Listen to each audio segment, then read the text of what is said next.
Akalar, mana shu Gentrani ko'ryapsizlarmi? Hozirlarga vobshe chotki narxni ko'rsataman.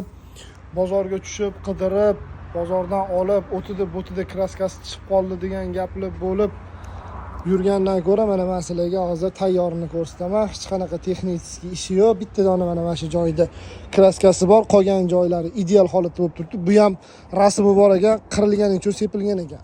Ichlariga o'tmagan. Mashinamizning 3-passi 2023-yil 35.000 probeg, Optra Amerikanka faralari bor. Kuzovlar ideal holatda bo'lib turibdi. Hech qanaqa texnik ishi yo'q. Ko'rishingiz mumkin. Mashinamizning sostenasi juda ham ideal holatda, 4 ta yaxshi yumshoq balonlari bor. Hozir masalaga salonlarni bitta ko'rsataman. Okalar, afshikalarni ko'rishingiz mumkin. Mativ bo'lib turibdi sostenasi. Hop, bu yoqda torpedkalari ham ideal holatda bo'lib turibdi. Sidenalari yengidek.